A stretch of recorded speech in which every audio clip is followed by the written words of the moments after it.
Guys, so as I had explained in one of my previous videos, I am going to be reading poetry and stories that I've written from class assignments.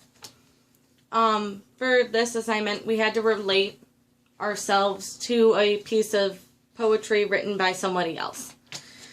So, the poem that I chose is called A Pocket Full of Lies, and it's actually a poem where I want part of it tattooed on my ribs.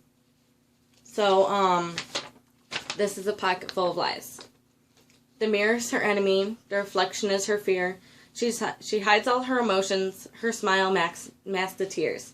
Trapped inside her exterior, she's screaming to get out.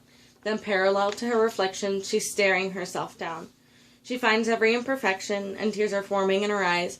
She hides the truth from everyone, and she's living through her lies.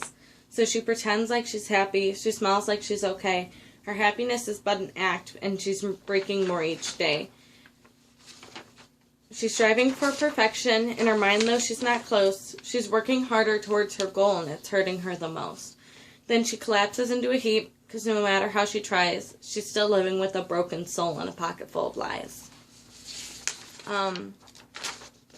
And the kind of short essay that I wrote to relate myself to the poem is called Story of My Life. Ever since I was little, I never liked the way I looked. I was either too fat or too skinny. My skin wasn't the right shade of tan. I was always too clumsy. I was never okay with simply being me. When I was bullied really badly, I started self-harming. Whether I was cutting or starving myself, nothing seemed to make me feel like me. I wanted to be happy like all the other girls I knew. I wanted guys to like me the way that I liked them. When I had my suicide attempt in January, I hid it from everyone. I started going to counseling, and I told her what things I had done. Between abusing medication and wanting to harm myself, I was completely broken, unrecognizable to even myself. Every day I would come to school, fake a smile, go home, and break. I hated my life I was living, and somewhere along the way, I convinced myself it was my fault and I deserved it. I was trying so hard to be what everyone else wanted me to be that I forgot who I was. I was looking for perfection, and I lost my identity. I had changed into someone I couldn't stand, someone I didn't want to be, someone who wanted to just be in pain and angry all the time. After my accident this summer, I guess I have every right to be angry and upset.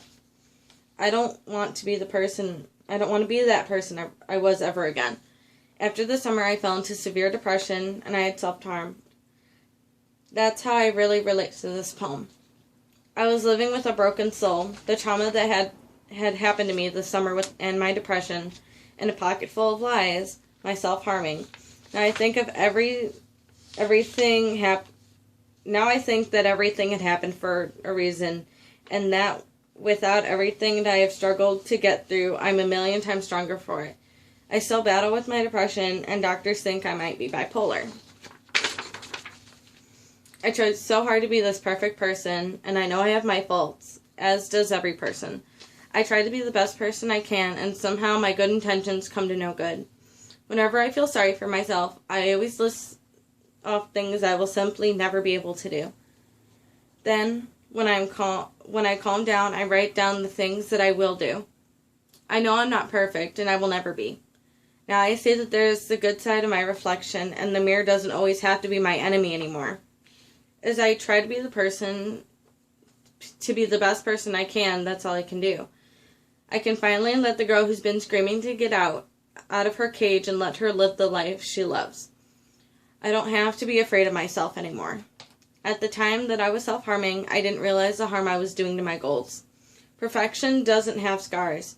Perfection doesn't cry itself to sleep. Perfection is flawless. When I started harming myself, I thought it was weird that nobody noticed that I stopped wearing short sleeves and I wore sweaters all the time. They didn't see me slip into the abyss. They didn't know that they made me do this. They thought that all the names they called me didn't hurt like hell. They were so oblivious that they didn't know that they had pushed me off the edge. I was killing myself every day. When we lost a classmate last year, They all said they loved her and they would never bully anyone ever again. But what were they doing to me? That's not bullying? Was I not screaming for help? Could they not hear my heart break as I walked down the hallway? Of course they didn't. They never do. Isn't it funny how everyone bullies someone, but when they die, suddenly everybody loves them? When I say that we lost a classmate, she had killed herself. February 21st of, that was 3 years ago, so 2013. And everyone said, oh, I'll never do this again. And then they continued to do it to me. So I explained that part. So, thank you.